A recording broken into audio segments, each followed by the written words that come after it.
परमात्मने नमः। ओ श्री गुरुवे ओ श्री गणेशाय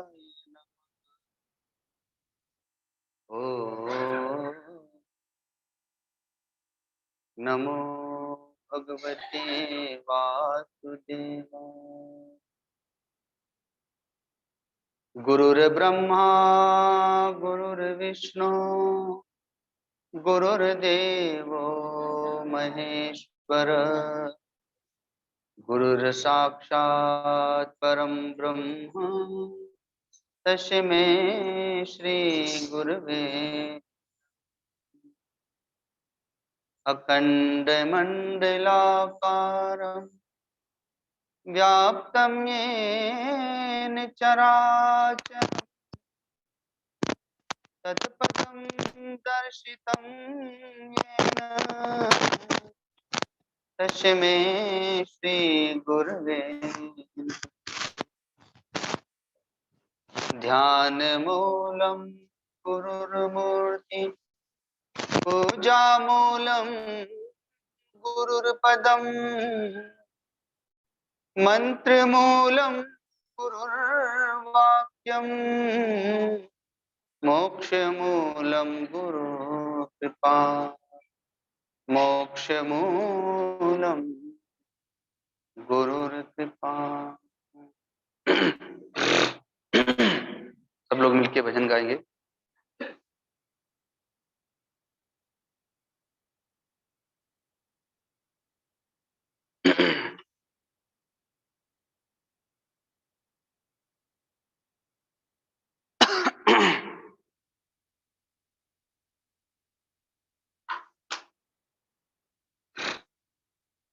जगदीश अब बजा दो उठा लो मुरलिया जगदीश अब बजा दो उठा लो मुरलिया जगदीश अब बजा दो उठा लो मुरलिया बेसुध कर बजा दो उठा लो मुरलिया बेसुध कर बजा दो उठा लो मुरलिया जगदीश अब बजा दो सुध ले लो मोरी मोहन उठा लो मुरलिया सुध ले लो मोरी मोहन उठा लो मुरलिया सुध ले लो मोरी मोहन उठा लो मुरलिया सुध ले लो मोरी मोहन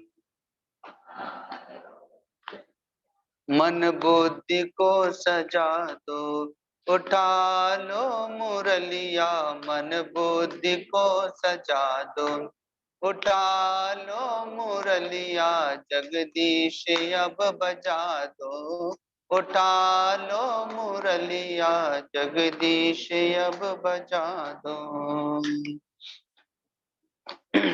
आया बसंत छाया खुशियाँ सभी मिलाया आया बसंत छाया खुशियाँ सभी मिलाया सब में उमंग भर दी नई राग गुन गुनाया सब में उमंग भर दी नई राग गुन गुनाया सब में उमंग भर दी नई राग गुन गुनाया मुझ सोए को जगा दो उठा लो मुरलिया मुझ सोए को जगा दो उठा लो मुरलिया जगदीश अब बजा दो उठा लो मुरलिया जगदीश अब बजा दो युग युग में आते रहते गीता में कह गए हो युग युग में आते सब प्राणियों के भीतर बाहर में रह रहे हो, सब प्राणियों के भीतर बाहर में रह रहे हो, सब प्राणियों के भीतर बाहर में रह रहे हो, सब प्राणियों के भीतर बाहर में रह रहे हो। महाराज मन मना दो, उठा लो मुरलिया, महाराज मन मना दो, उठा लो मुरलिया, जगदीश अब बजा दो, उठा लो मुरलिया, जगदीश अब बजा दो, उठा लो मुरलिया, बेसुध कर बजा दो, उठा लो मुरलिया, बेसुध कर बजा दो, उठा लो मुरलिया, उठा लो मुरलिया, उठा लो मुरलिया, जगदीश अब बजा दो, उठा लो मुरलिया, बेसुध कर बजा दो, उठा लो मुरलिया, जगदीश अब बजा दो, उठा लो मुरलिया, जगदीश अब बजा दो। बोलिए सदगुरुदेव भगवान की, परम गुरुदेव महाराज की, सत्य सनातन धर्म की, गौ माता की, श्री गंगा मैया की, सब संतों की, सब भक्तों की। ओम नमः पार्वती पते, हर हर महादेव।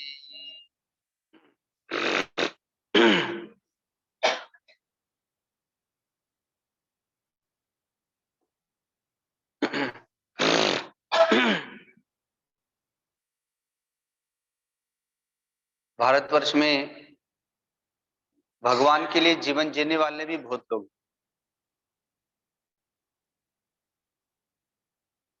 पाश्चात्य संस्कृति तो पशुवत जीवन है, जिस प्रकार से पशुओं के लिए कोई नीति नियम है, जब इच्छा हो तब खा लिया, जब इच्छा हो तब सो लिया, न कोई समाज है न कोई परिवार है। तो पाश्चात्य के लोग तो पशुवत जीवन जीते हैं। भारतवर्ष में सामाजिक व्यवस्थाएं हैं, पारिवारिक व्यवस्थाएं हैं और धार्मिक व्यवस्थाएं हैं। यहाँ पर सब नीति नियम है, पर्व है, त्योहार है, मंदिर हैं, तीर्थ हैं, संत हैं। यहाँ पर तो वृक्षों को भी पूजा जाता है, पीपल का वृक्ष, बरगद का वृक्ष। हाँ, अब ये बात अलग है कि रात को बरगद और पीपल के पास जाने में डर लगता है कि इसमें भूत रहता है। दिन में पूजा कर लेते हैं, रात में नहीं जाते।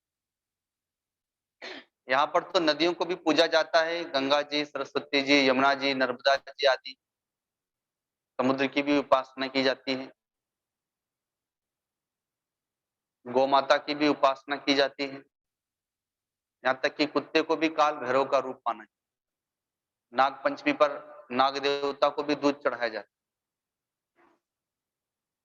पर्वतों की भी उपासना की जाती है, हिमालय पर्वत की, सुमेरु पर्वत की, गोवर्धन पर्वत की, विंध्याचल पर्वत श्रेणी को भी पूजा जाता है। तो जड़ चेतन सब में उपासना की विधि है, ताकि हमारा जो चित्त है वह भगवत भावना से परिपूर्ण हो। लेकिन इतना होने के उपरांत भी हमारा चित्त पाश्चात्य संस्कृति की ओर आकर्षित होता है, जबकि हमारी जो संस्कृति है, हमारी जो व्यवस्थाएं हैं, ऋषि मुनियों के द्वारा दी गई है, बहुत सुदृढ़ व्यवस्था है।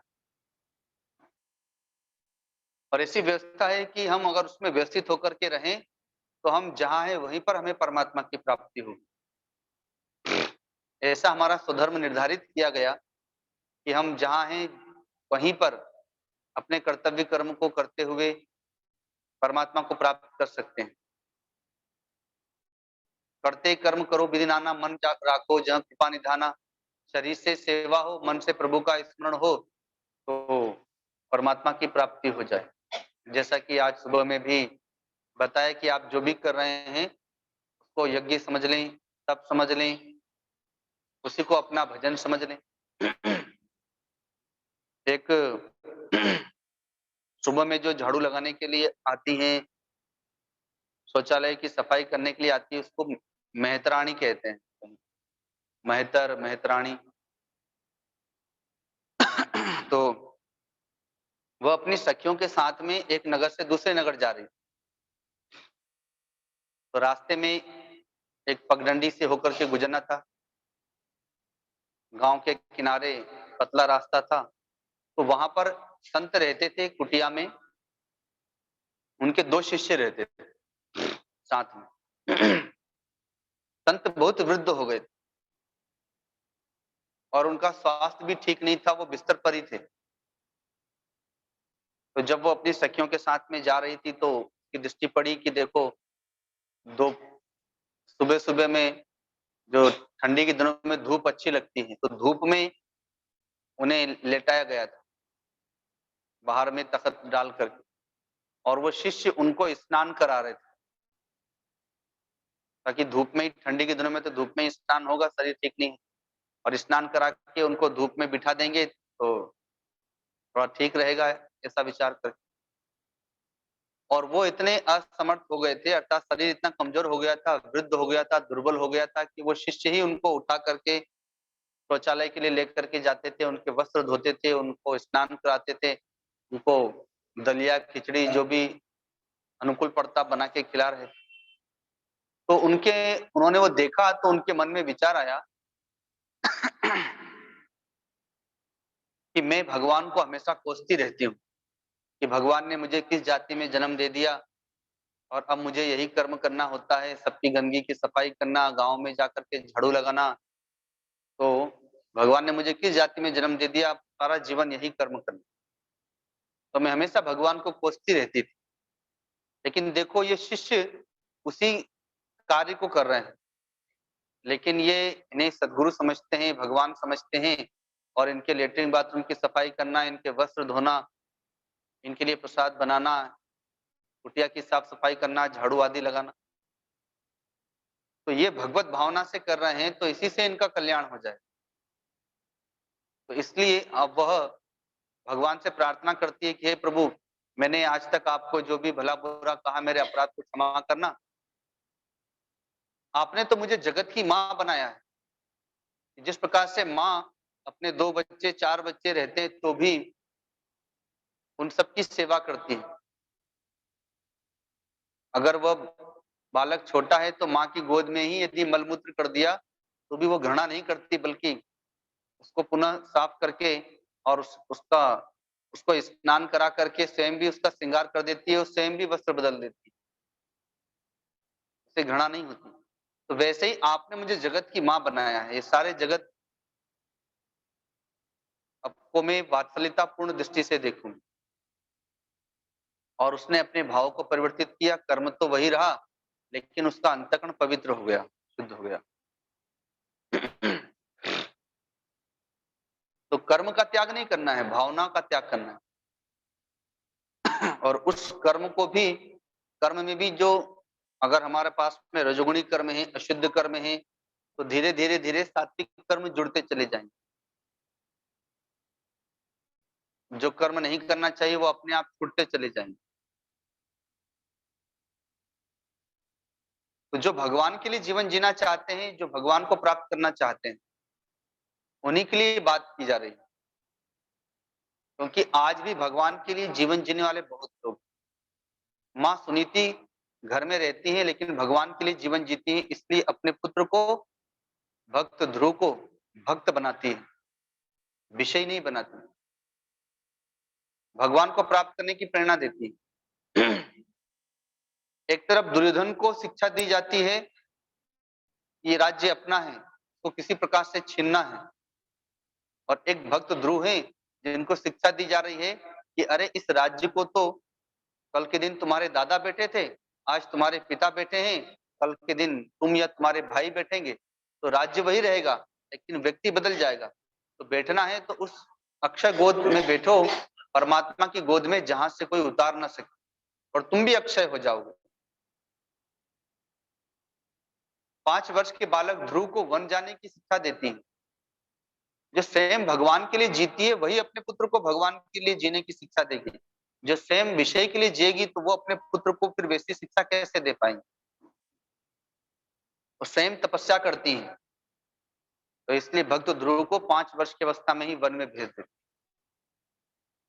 माँ सुमित्रा स्वयं भगवान की भक्त है, इसलिए जब महात्मा लक्ष्मण उनसे निवेदन करने गए कि भैया राम वन में जा रहे हैं, मैं भी उनकी सेवा में जाना चाहता हूँ, तो कहती हैं कि पुत्रवती जुबती जग सोई रघुपति भगति जासु होई। आज मैं पुत्रवती हो गई। आज के पहले मैं अपने आप को पुत्रवती नहीं समझती थी, क्योंकि अब तुम राम के हो गए। आज के पहले लोग मुझे महाराज दशरथ की रानी सुमित्रा के नाम से जानते, लेकिन अब तुम भक्त हो गए तो एक भक्त की माँ के नाम से जानेंगे, अर्थात अब मुझे भी माँ कह करके पुकारेंगे, माँ सुमित्रा कह करके पुकारेंगे। राम को जन्म देने के कारण से माँ कौशल्या को सारा जगत माँ कह करके पुकारता है, कोई कौशल्या कह करके नहीं पुकारता। भगवान श्री राम की माँ होने के कारण से माँ कौशल्या कह करके पुकारता। लेकिन आज तुम भक्त हो गए राम के, तो अब मैं भी जगत के लिए माँ हो गई। अब मैं केवल तुम्हारी माँ नहीं रही, तुम्हारी माँ तो अब देवी सीता हो गई, अब मैं जगत की माँ हो गई। तो कौन माँ अपने बेटे को वन में भेजेगी? माँ सुमित्रा भगवान के लिए जीवन जीती है, इसलिए अपने पुत्र को भी भगवान के लिए जीवन जीने की प्रेरणा देती।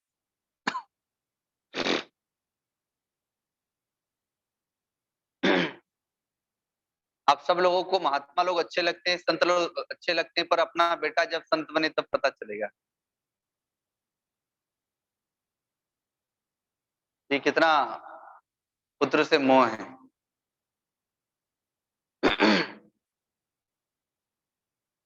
तो यम नियम की बात की जा रही है।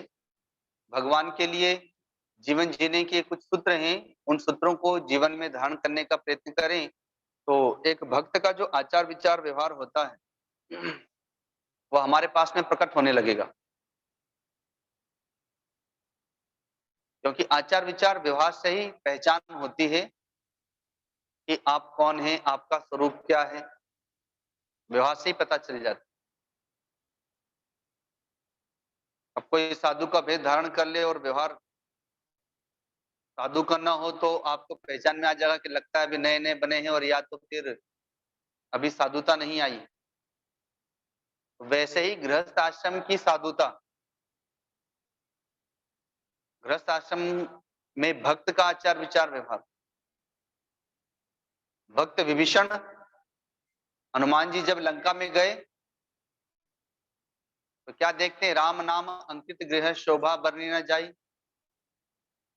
राक्षसों की नगरी में भक्त विभीषण का मकान है, और मकान पर स्वस्तिक का चिन्ह है, शुभ लाभ लिखा हुआ, रिद्धि सिद्धि लिखा हुआ है, और जगह जगह राम नाम लिखा हुआ है। हनुमान जी सोचते हैं कि अरे ये राक्षसों की नगरी में ये भक्त कहां से आ गए? आंगन में तुलसी का पौधा है, ये तो कोई वैष्णव भक्त है। और तभी क्योंकि ब्रह्म मुहूर्त हो चुका था, 3 से 4 के लगभग सुबह के बज चुके थे, विभीषण जी जागे और जागते ही भगवान का नाम स्मरण करने लगे, राम राम राम।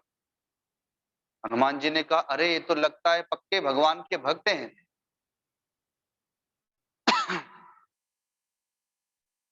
ये राक्षसों की नगरी में भक्त कहां से? तो कहते हैं कि मन में ऐसन हट करी हूं पहचानी, साधु से होई ना कारज हानि। ये निश्चित रूप से साधु हैं, उठते ही भगवान का स्मरण कर रहे हैं, तो इनसे हट पूर्वक पहचान करूंगा, क्योंकि साधु से किसी भी कार्य की हानि नहीं होती, अतः इनसे भेंट करूंगा।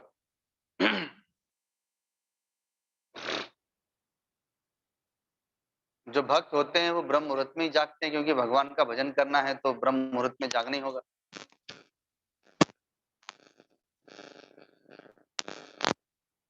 4 प्रकार की रात्रि होती है। 9 बजे से नहीं, शाम को 6 बजे से लेकर 9 बजे तक मानुष रात्रि है। 9 बजे से 12 बजे तक देवरात्रि है। 12 बजे से 3 बजे तक प्रेत रात्रि और 3 बजे से 6 बजे तक सुबह में वो ब्रह्म रात्रि है। ब्रह्म रात्रि में सोया नहीं जाता, भगवान का स्मरण मनन किया जाता है। ब्रह्म मुहूर्त 3 बजे से प्रारंभ हो जाता है, तो जो भक्त होते हैं वो उठना प्रारंभ कर देते हैं, कोई 3 बजे, कोई 3:30 बजे, कोई 4 बजे। क्योंकि ब्रह्म मुहूर्त में किया गया जब तक बड़ा प्रभावकारी होता है।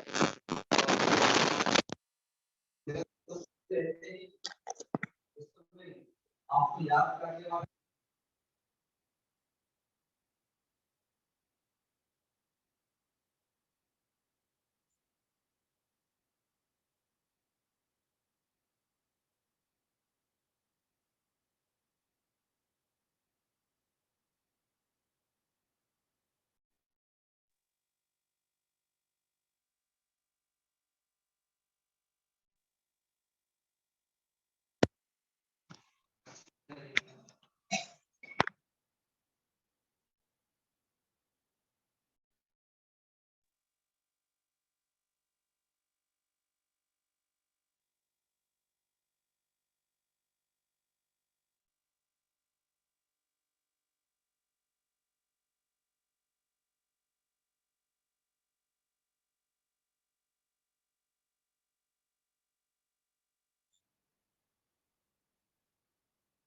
कृष्ण जी से मिलता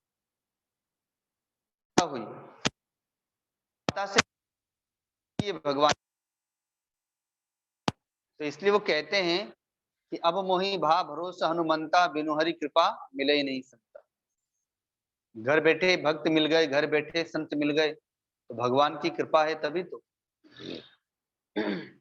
तो आचार विचार व्यवहार से दोनों एक दूसरे को पहचानते हैं।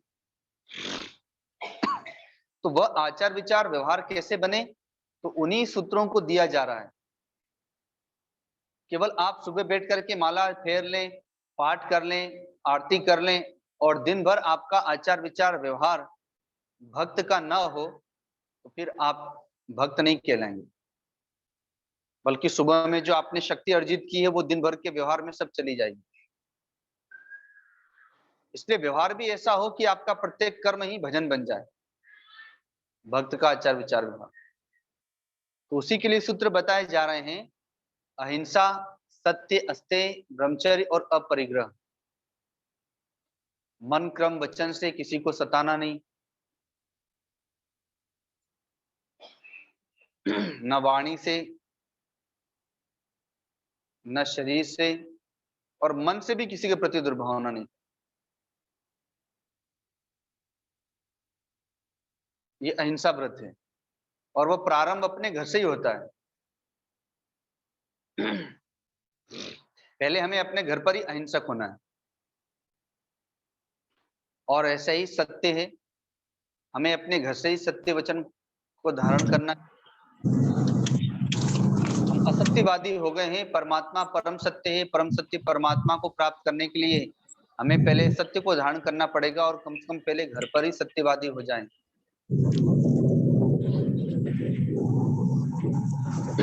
उसके उपरांत अस्तेय है, अर्थात चोरी न करना। तो घर से ही व्रत लेना होगा कि हम चोरी न करें। फिर गृहस्थ आश्रम का ब्रह्मचर्य है, संन्यास आश्रम का ब्रह्मचर्य और गृहस्थ आश्रम का ब्रह्मचर्य। एक नारी व्रत रत सब झारी, ते मन बचक्रम पति हितकारी। जिस प्रकार से भगवान श्री राम ने व्रत ले लिया था, वैसे ही पुरुष वर्ग के लिए उस व्रत को धारण करना, ब्रह्मचर्य का पालन करना है गृहस्थ आश्रम का। और माताओं के लिए वे पातिव्रत धर्म का पालन करती हैं। उसको विधिवत समझने के लिए आपको ग्रंथों का अध्ययन करना हो। रामचरितमानस पढ़ें तो उसमें भी पातिव्रत धर्म का पालन करने वाली माताओं के लक्षण दिए। भागवत, महाभारत, वाल्मीकि रामायण, सब में नारी का धर्म दिया हुआ है कि नारी का धर्म क्या है। पहले जब बेटी की विदाई होती थी उसके पहले पहले उसको नारी का धर्म सिखाया जाता था। अब नारी का धर्म नहीं सिखाया जाता है, अब तो वो पढ़ना लिखना सीखती है।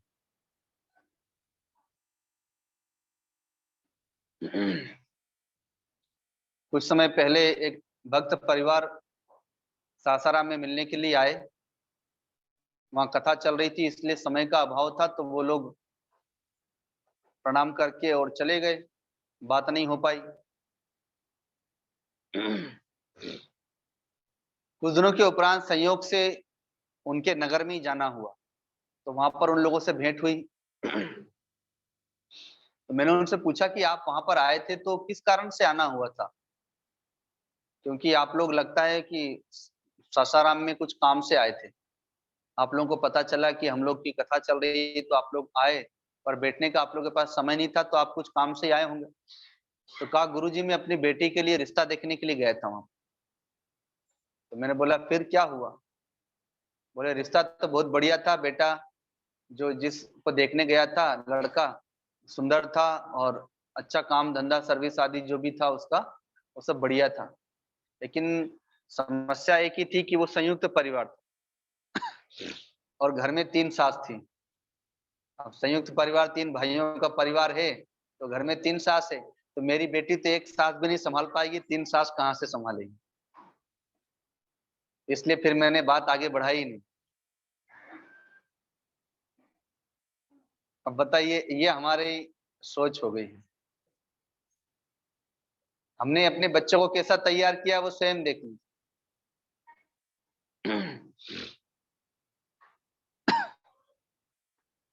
तो इसलिए नारी धर्म सिखाना अति आवश्यक है।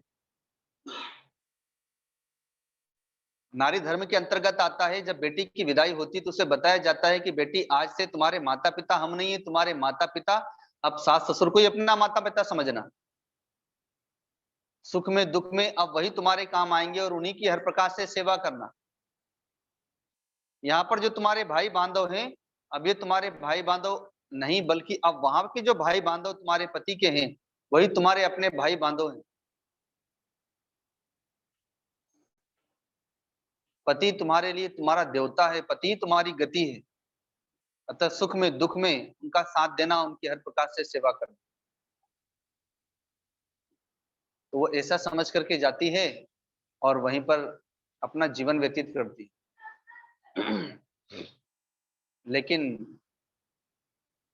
जब भी ससुराल में अगर अव्यवस्था होती है, अर्थात परिवार बिखरता है, तो उसका एक कारण बहू का मायके की ओर मन लगा के रहना भी कारण बनता है। रहती ससुराल में है और मन लगाया है मायके में, तो फिर ससुराल को व्यवस्थित नहीं कर पाएगी।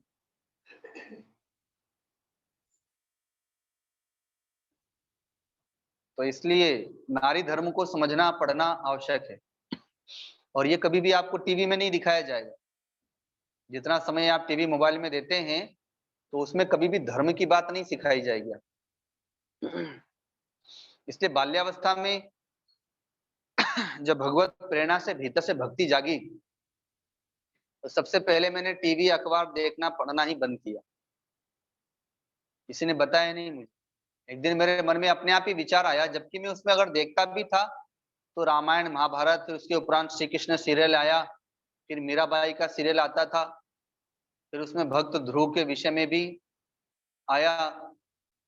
तो देखता था यद्यपि सात्विक चीजें ही, लेकिन फिर भी लोगों के बीच में बैठे हैं तो कभी कोई सीरियल देखने में मन आकर्षित होगा ही होगा, कभी कोई फिल्म आदि देखने का मन करेगा ही, क्योंकि बचपन से पहले देखा ही गया है।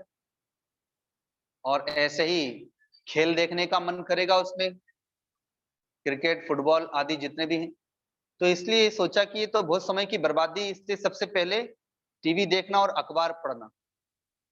क्योंकि विद्यार्थी जीवन था तो अखबार भी बहुत पढ़ते थे कि कहाँ पर क्या देश विदेश में चल रहा है, गतिविधियों को जानने के लिए।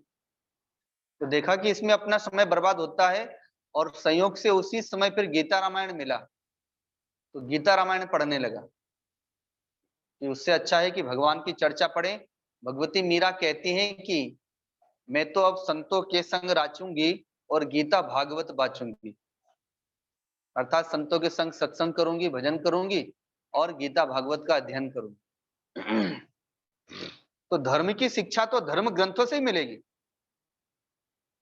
जो स्वयं धार्मिक नहीं है तो उनका सीरियल देखने से हमें धार्मिकता कहाँ से आएगी, हमें विषयता ही आएगी।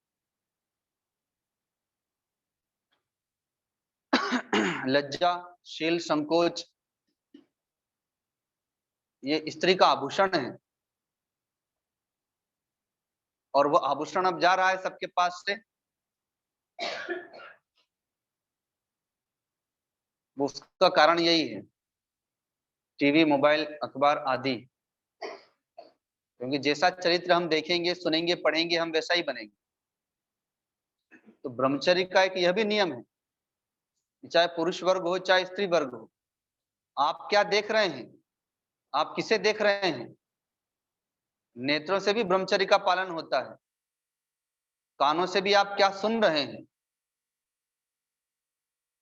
और आप खा क्या रहे हैं। आपका प्रसाद सात्विक होना चाहिए। अभी कुछ दिन पूर्व की बात है, कुछ वर्ष पूर्व, 2-3 वर्ष पूर्व, आनंद धाम के भक्तों में जाते हुए ये मुझे लगता है कि 5वां वर्ष पूर्ण हो गया है। यहाँ पे लगता है मैं 5वीं बार आया हूँ। तो 2-3 वर्ष पूर्व, अभी तो 2 साल ही हुए थे मुझे आए हुए, तो सबको समझना, सबके पास जाना, तो तभी मुझे कुछ जगह पर पता चला, सबके लिए नहीं कह रहा हूँ ये, लेकिन कुछ जगह पर मुझे पता चला कि हम लोग जब आते हैं तो आप लोग खूब भजन करते हैं, सत्संग करते हैं। तो एक नगर में गया हुआ था, तो वहां पता चला कि जब हम लोग चले जाते हैं तो यहाँ पर पुरुष तो पुरुष, माताएं भी पार्टी में जाती हैं, क्लबों में जाती हैं, और पुरुष भी शराब पीता है, माताएं भी शराब पीती। शहरों की स्थिति है। तो जब मैंने सुना तो मुझे आश्चर्य हुआ कि हम लोग गए तो ऐसे भगत बनते हैं, और गुरुजी के समय में 25 साल 30 साल से ये लोग भजन कर रहे हैं, अर्थात गुरु को स्वीकार किए हुए हैं, उनकी सेवा करते हैं। और जब गुरुजी चले गए तो पीछे से फिर तो विषयतापूर्ण जीवन है, आसुरी जीवन है, इसी को ढोंग कहते हैं।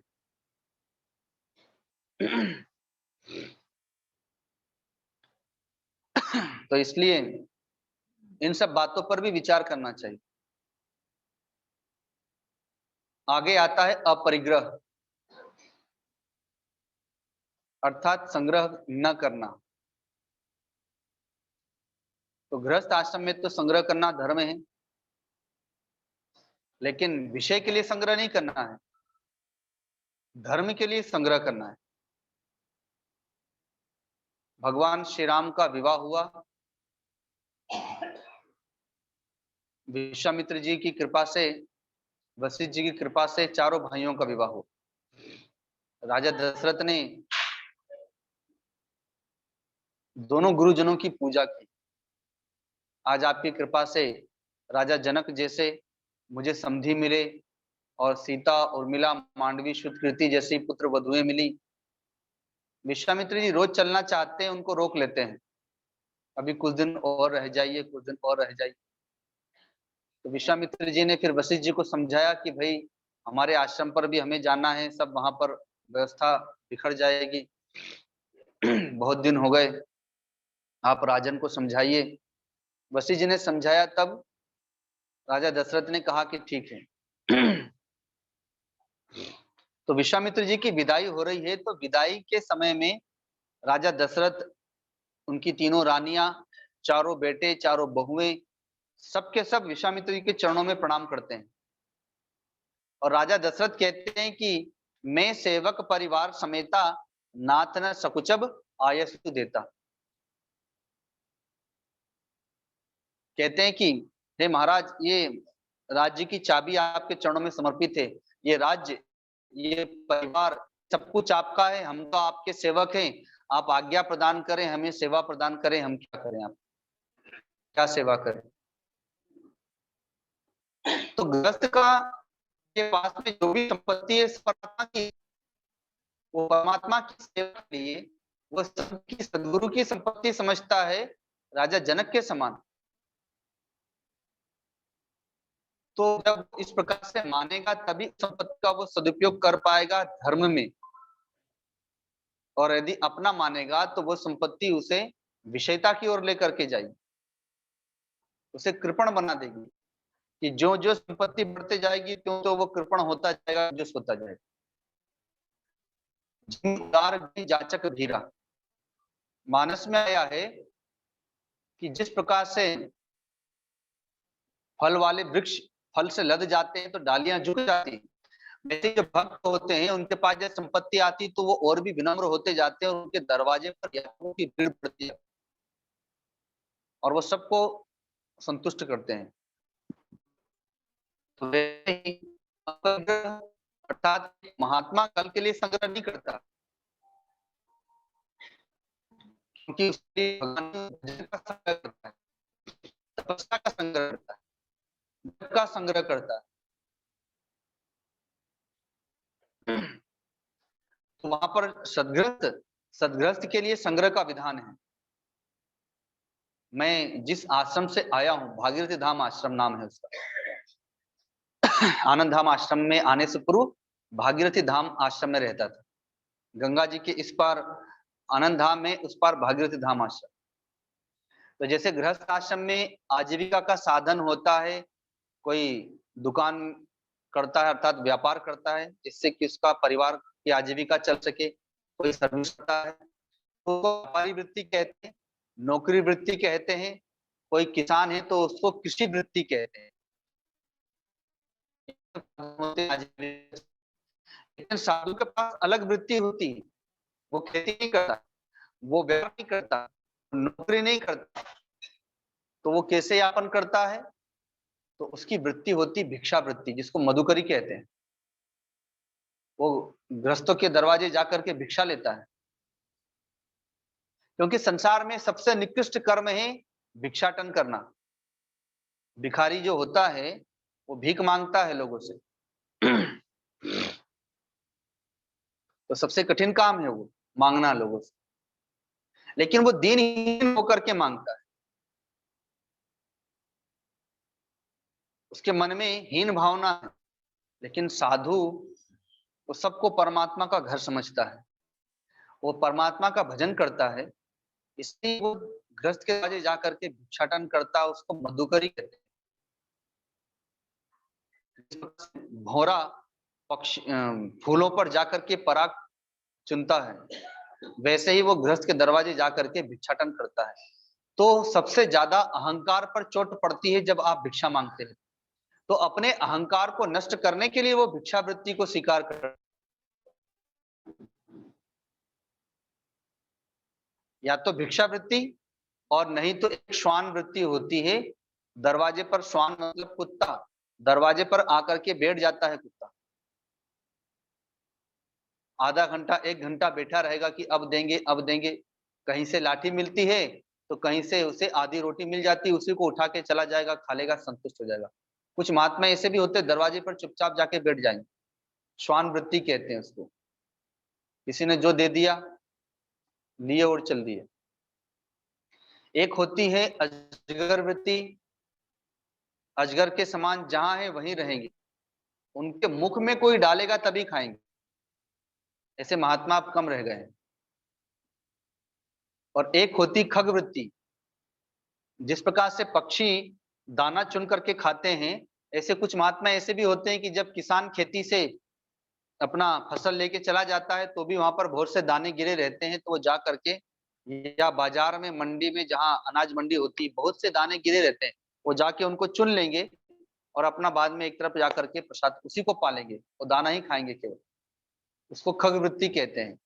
ये ऐसे महात्मा भी अब कम पाए जाते हैं। और एक होती है आकाश वृत्ति, जहां आप है वहीं भजन करते रहिए बस।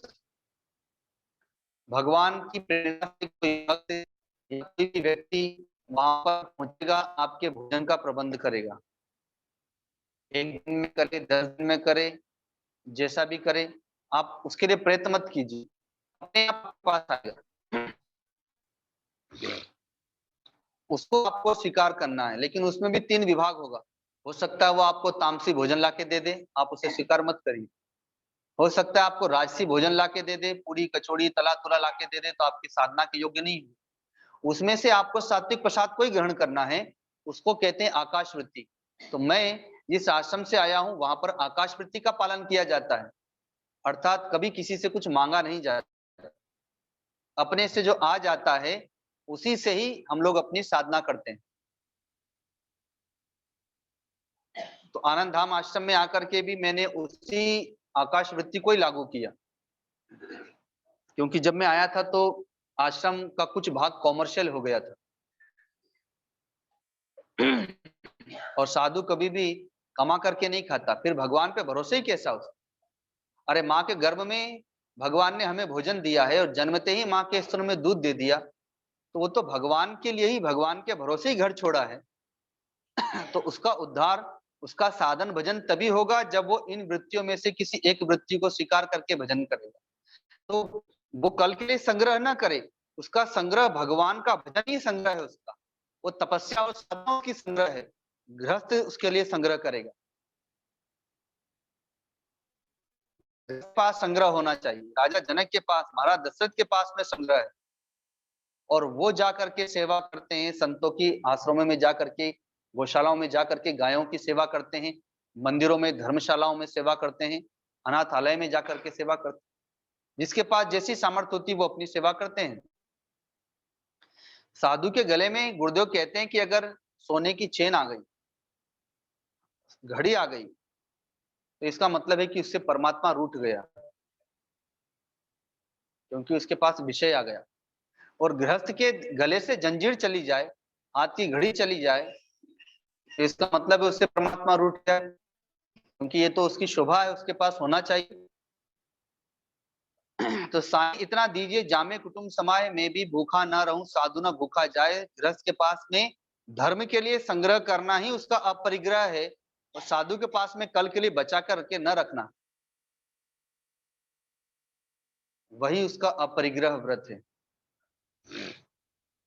आपके पास संग्रह तो है, अब किसके लिए है?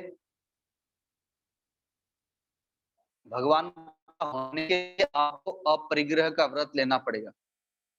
कि संग्रह तो करना है, लेकिन भगवान के लिए संग्रह करना। एक छोटा सा दृष्टांत देता हूं। राजा रघु के विषय में आप लोगों ने सुना होगा, नाम तो कम से कम सुना ही होगा। रघुकुल रीति सदा चली आई, प्राण जाए बचाने जाए। तो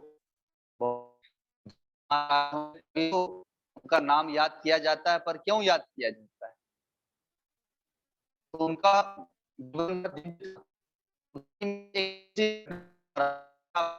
कि उनका जीवन कैसा रहा होगा। तो सूर्य वंश, सूर्य को के नाम से जाना जाता है।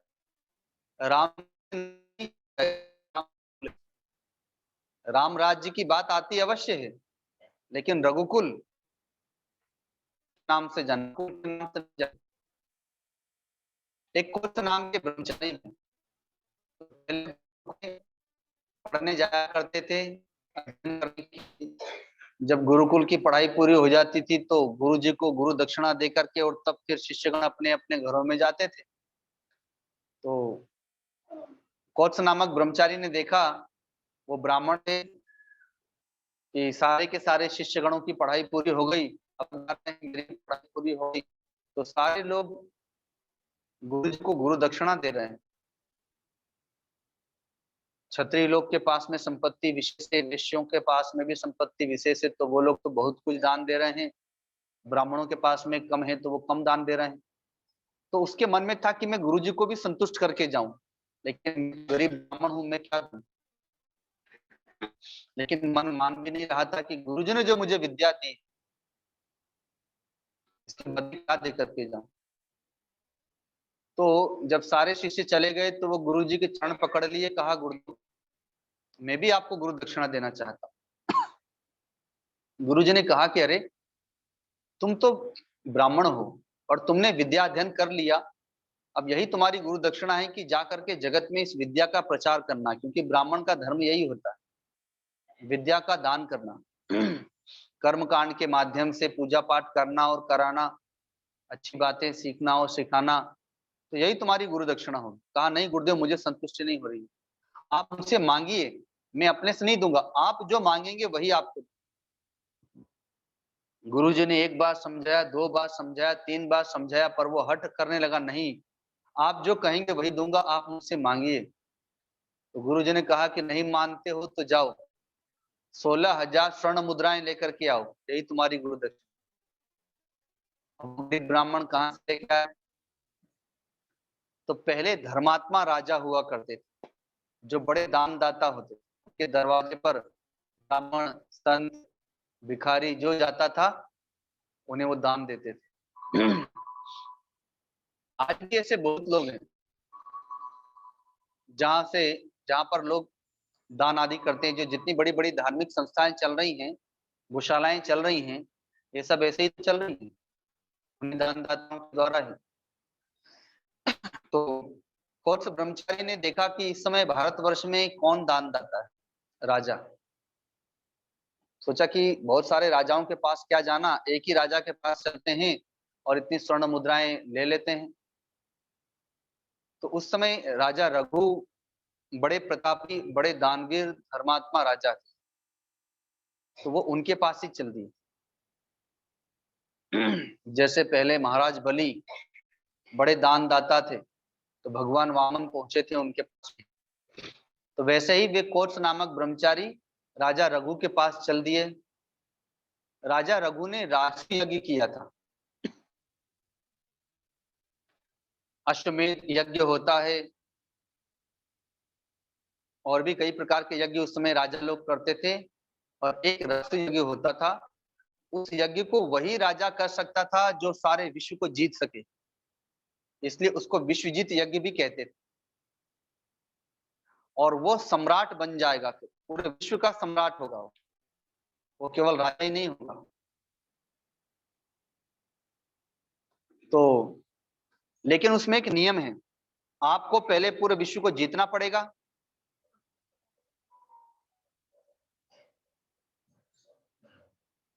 आपको पहले पूरे विश्व को जीतना पड़ेगा। जैसे पांचों पांडवों ने मिलकर इस पूरे विश्व को जीता, तब जाकर के राजा युधिष्ठिर ने भी इसी यज्ञ को किया था जिसमें भगवान ने शिशुपाल का वध किया। उसको चक्रवर्ती सम्राट कहते हैं। तो राजा रघु ने सारे जगत को जीत लिया, इसीलिए वो आज भी जाने जाते हैं, चक्रवर्ती सम्राट हो गए। लेकिन उसमें नियम ये होता है कि जब आप इस यज्ञ को करेंगे तो आपके पास में जो भी राजा आएगा वो भले कर लेकर के आए, लेकिन आपको सबको दान देना पड़ेगा, आपको भी दान देना पड़ेगा। तो राजा रघु ने जो यज्ञ किया उसमें सब राजा कर लेकर के आए, क्योंकि अब तो चक्रवर्ती सम्राट हो गए, तो सब राजा लोग उनके लिए कर लाए। जब यज्ञ पूर्ण हो गया तो राजा रघु ने सबको दान दिया, और इतना दान दिया, इतना दान दिया, पूरा खजाना खाली कर दिया। और जब कोर्स ब्रह्मचारी शाम को पहुंचे संध्या के समय में, तो क्या देखते हैं कि राजा रघु बैठे हुए हैं और उनके जो सेवक गण हैं वो मिट्टी के पात्र में जल भर के लाए हैं और उनके चरण धो रहे हैं। शाम को वो थके हुए थे, तो उनके चरण धो रहे, तो समझ गए कि ओ लगता है इन्होंने सब दान दे दिया। नहीं तो सोने चांदी का कलश आता, उसमें इनके पांव धोए जाते, चांदी या सोने की थाली में पांव रख करके और तब पानी डालता सेवक। लेकिन लगता है कि मिट्टी के पात्र से धो रहे हैं, इसका मतलब सब दान दे दिया। मुझे आने में विलंब हुआ, देरी हो गई, लगता है राजा के पास अब कुछ नहीं बचा। तो चलो अब किसी और राजा के पास चलना पड़ेगा, ऐसा सोच के वो जाने लगे। तब तक किसी सेवक ने राजा के पास जाके सूचना दी, महाराज कोई ब्रह्मचारी आए थे और वो पता नहीं क्यों लौट गए आपसे बिना मिले। राजा ने कहा दौड़ो दौड़ो उनको बुलाओ। बोले महाराज बुला रहे हैं, आप चलिए। ब्रह्मचारी जी को लेकर के आए, राजा ने उनका स्वागत किया, सिंहासन पर बिठाया, चरण धोए। कहा महाराज आप आए और बिना मिले लौट के जा रहे हैं, बात क्या है? कहा कि राजन क्या बताऊं आपको, बताने में संकोच हो रहा है तो आप नहीं आएंगे। गुरुदेव को गुरु दक्षिणा देनी है, उन्होंने मुझसे 16,000 स्वर्ण मुद्राएं मांगी, वही लेने के लिए आया था। सोचा अलग अलग क्या जाऊं, एक ही राजा से प्राप्त कर लूं, पर आपके पास तो अब कुछ नहीं बचा, आपने तो सब दान कर दिया। तो राजा ने कहा कि बस 16,000 स्वर्ण मुद्राएं। तो कहा कोई बात नहीं, आप महल में विराजिए, मैं स्वर्ण मुद्राएं लेकर के आऊंगा। तो कहा कि आपका तो खजाना खाली, आप कहाँ से लाएंगे? तो कहते हैं कि आप इसकी चिंता क्यों करते हैं, आप ये क्यों पूछ रहे हैं कि मैं कहाँ से लाऊंगा, आपको मिल जाएगी। कहा नहीं, फिर भी आप बताएं तो सही कहाँ से लाएंगे। तो कहा कि एक बार तो मैंने पूरे विश्व को जीत लिया, सारे राजाओं को जीत लिया, और जीत करके मैंने उनके राज्यों को उन्हीं को दान में दे दिया, तो दान दी हुई वस्तु अब वापस ली नहीं जा सकती।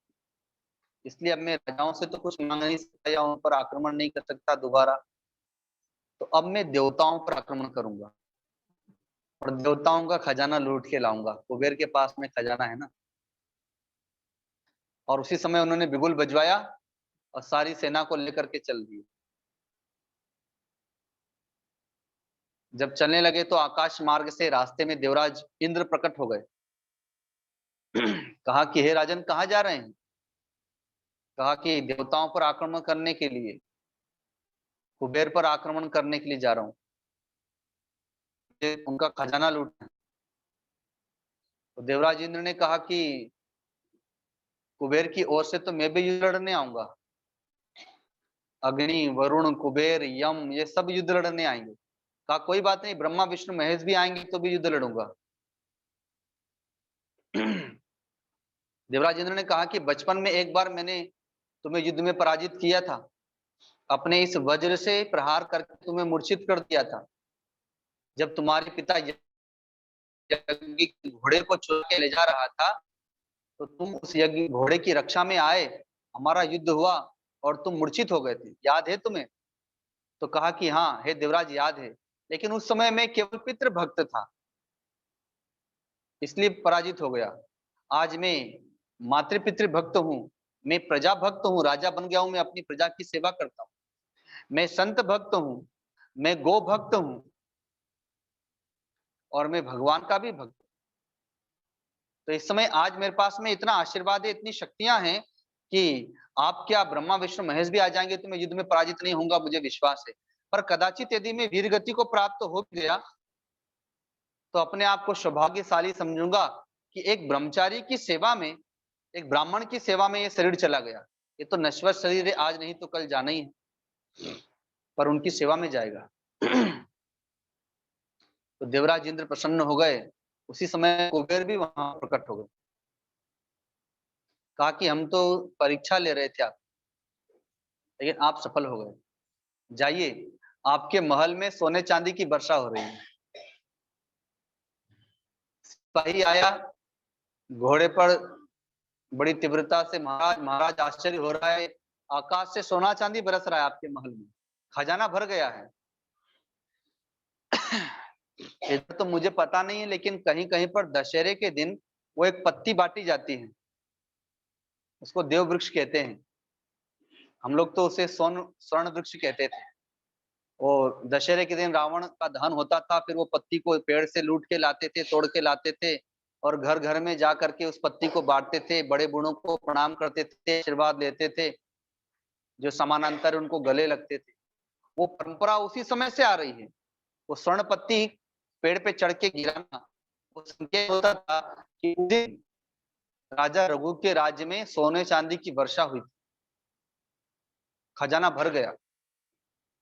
राजा लौट करके आए तो ब्रह्मचारी जी से कहा कि देखिए देखिए, खजाना भर गया, अब ये सारा खजाना आपका ही है।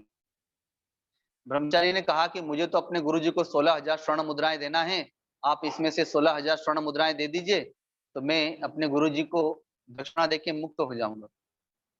राजा ने कहा कि आपके लिए ही आया है, आपके निमित्त सब कुछ वर्षा है, इससे सब कुछ आपका ही है। कहा भाई, मैं इससे ज्यादा लेके क्या करूंगा, मुझे जितनी आवश्यकता उतनी ही चाहिए। अब राजा बार बार बोलने लगे तो ब्रह्मचारी जी ने कहा कि अब ज्यादा मत बोलिए, नहीं तो शाप दे दूंगा आप, जितना कह रहा हूं उतना ही दीजिए। एक गृहस्थ का धर्म और एक साधु का धर्म, ये दोनों दिखाया जा रहा है यहाँ पर। साधु कल के लिए संग्रह नहीं करता, इसलिए वो उतना ही मांग रहा है जितना उसको आवश्यकता है।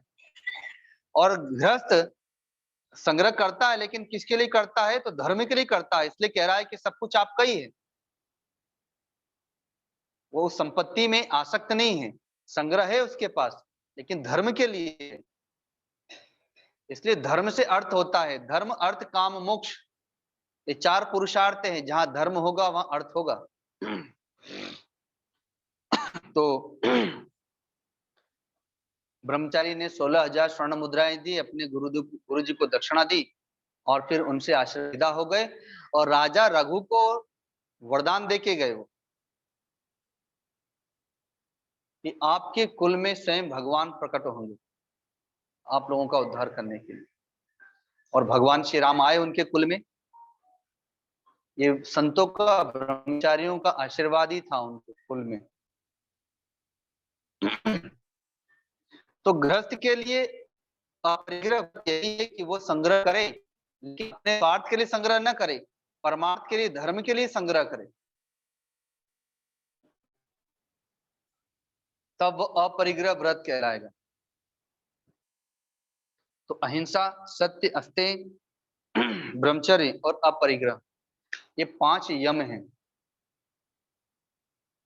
और वैसे ही 5 नियम हैं, शौच, संतोष, तप, स्वाध्याय, ईश्वर प्रणिधान, उनको भी जीवन में धारण करना है। शौच का तात्पर्य होता है पवित्रता, बाहर और भीतर की शुद्धि। अब तो बाहर में शुद्धि नहीं है, भीतर में शुद्धि कैसे होगी? बाहर की पवित्रता बहुत आवश्यक है, और ये कम से कम भक्तों को तो करना ही चाहिए। आपका आसन जिस पे आप बैठते हैं भजन के लिए, वो पवित्र होना चाहिए, इसलिए अपना एक आसन अलग ही होना चाहिए भजन के लिए। आपका आसन, आपके और आपका वसन, अर्थात आपके वस्त्र, आपके बर्तन, आपका भोजन, आपका बिस्तर, ये सब पवित्र होना चाहिए। क्योंकि इन सब का संस्कार आपके मन बुद्धि चित्त पर पड़ता है। आपका भोजन पवित्र होना चाहिए।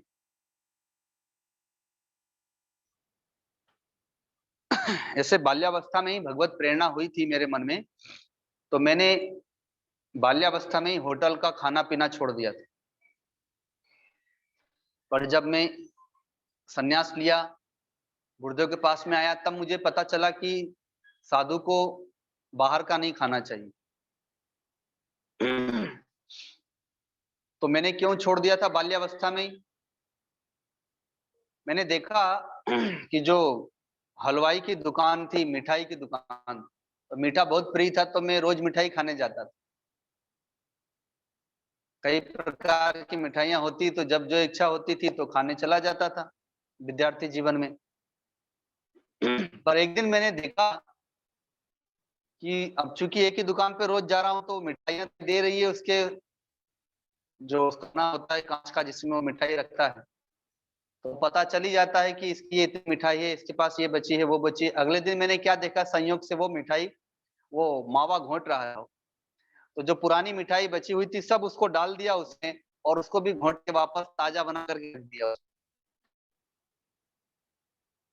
तो मैंने कहा कि ये तो जब इसमें ऐसा कर रहा है, तो और पता नहीं कि इसमें क्या क्या करता होगा अब।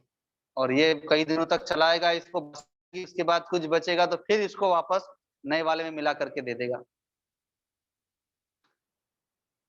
तो बस तब से ही मन में सोच लिया कि अब बाजार का नहीं खाना।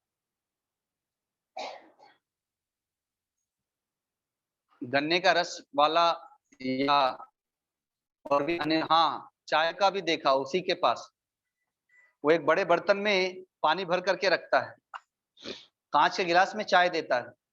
आप जाएंगे, आपने चाय की बड़ी चुस्की के हाथ में, अब जब वो नौकर आएगा उसका वो गिलास उठाएगा और उस पानी में डुबोएगा, धोएगा और फिर रख देगा उसको। वो बाल्टी का पानी दिन भर चलता रहेगा, उसी पानी में दिन भर धोता रहेगा। ऐसे ही जो गन्ने का रस पीने वाले होते हैं, अगर डिस्पोजल नहीं है और कांच के गिलास में या स्टील के गिलास में भी आपको दे रहा है, तो वो उसके पास नल थोड़ी लगा हुआ है थैली में, वो पानी की 2-4 बाल्टी जो भर के रख लिया उसी में दिन भर बर्तन धोता है वो।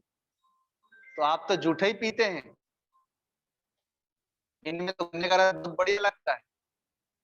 और शाम के समय जो गोलगप्पे खाने के लिए आप लोग जाते हैं, जो वो कटोरी देता है आप, वो कटोरी किस चीज से धोता है? आप लोग वहां खड़े होकर के एक दिन किनारे होकर के देख लीजिए। तो आपका आसन, असन, वसन ये सब पवित्र होना चाहिए, और ये बात केवल उसके लिए कही जा रही जो भगवान के लिए जीवन जीना चाहता है। सब लोग तो पालन कर नहीं पाएंगे,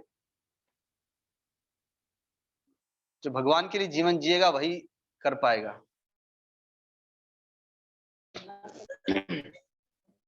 तो एक छोटा सा और दृष्टांत देता हूँ। गुरुदेव ग्वालियर के जंगलों में साधना कर रहे थे, तो उस समय केवल दूध पीते थे, एक परिवार से दूध आता था। तो एक दिन प्रतिदिन घर के जो वृद्ध पुरुष थे वो दूध लेके आते थे, वो नहीं आए, घर का पोता तो दूध लेकर के आया। तो गुरुदेव ने उससे पूछा कि अरे आज तुम्हारे दादाजी, कहा कि हाँ गुरुजी आज वो दूसरे गांव गए हैं कुछ रिश्ते में। तो कहा कि ओ तो दूध कौन गर्म किया? गुरुजी मैंने ही गर्म किया। तो दादाजी बताए थे कि दूध कितना गर्म करना चाहिए। जाते समय दादाजी बोल गए थे कि 4-5 बार उबाल जब आ जाए तब दूध को अच्छा पका हुआ माना जाता है, 1-2 बार में दूध अच्छा नहीं होता है। तो लकड़ी का चूल्हा हुआ करता है गांव में, तो अब तो गैस सिलेंडर वगैरह गैस चूल्हा आ गया। तो गुरुदेव ने उससे पूछा कि अच्छा ये बताओ, जब दूध उबला, तुमने जब 4-5 बार उसको उबाल आना के लिए छोड़ा, तो पहली बार आया तो तुमने क्या किया? तो कहा गुरुजी इसमें फूंक मार दिया। फिर दोबारा आया तो फिर फूंक मार दिया, क्योंकि 5 बार करना था ऐसा। तो गुरुजी ने कहा, गुरुदेव ने कि फिर दूध तुम ही पी लो अब, क्योंकि दूध तो जूठा हो गया। उसको नहीं बताया, उसको नहीं बताया कि दूध जूठा होगा, कह दिया कि आज पेट खराब है, आज दूध पचेगा नहीं, इसलिए दूध तुम ही पी लो आज, जाओ ले जाओ इसको। इसको कहते हैं पवित्रता, शुद्धि।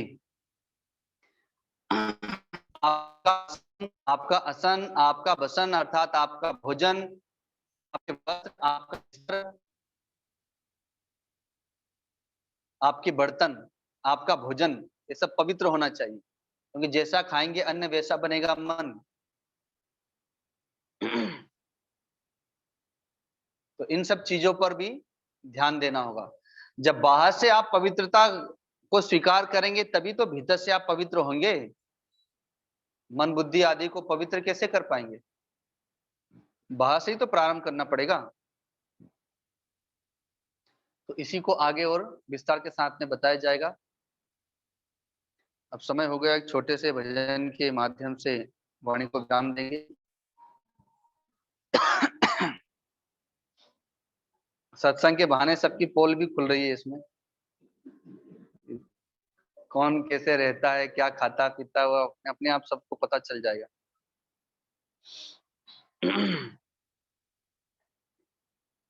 बोलिए सद्गुरुदेव भगवान की जय।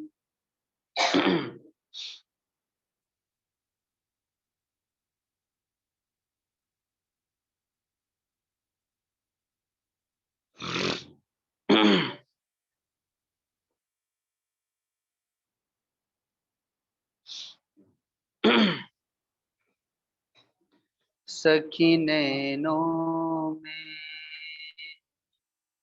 राम आए, सखी नैनों में राम आए, सखी नैनों में मेरे राम आए, सखी नैनों में मधुर मूर्ति छवि ललना जैसी, मधुर मूर्ति छवि ललना जैसी, मधुर मूर्ति छवि ललना जैसी, मधुर मूर्ति छवि ललना जैसी मेरो मन अति भाए, मेरे मन अति भाए सखी नैनों में राम आए सखी नैनों में। हृदय में बस गए मेरो मन लूटे, हृदय में बस गए मेरो मन लूटे, हृदय में बस गए मेरो मन लूटे, हृदय में बस गए मेरो मन लूटे, रोम रोम समाए सखी, रोम रोम समाए सखी नैनों में राम आए सखी नैनों।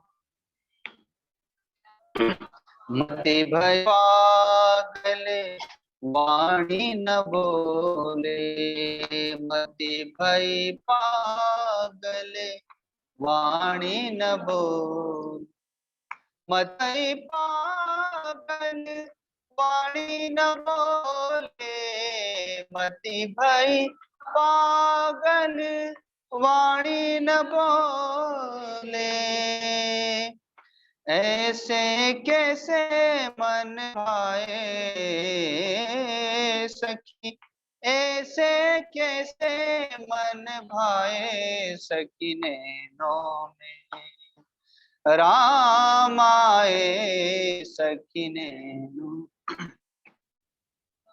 महाराज की इंद्रिय सखिया, महाराज की इंद्रिय सखिया, नाना करत भी आए सखी, नाना करत भी आए सखी नैनों में राम आए सखी नैनों में राम आए सखी नैनों में, मेरे राम आए सखी राम आए, घनश्याम आए सखी राम आए सखी नैनों में, मेरे राम आए सखी नैनों में,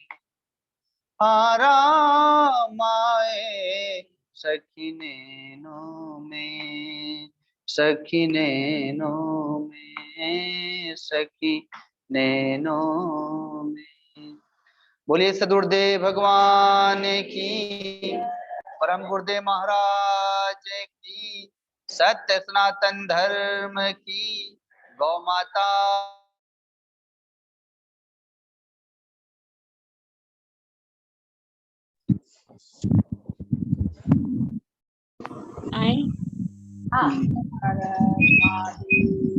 ओम स्वामी जी हरिओम।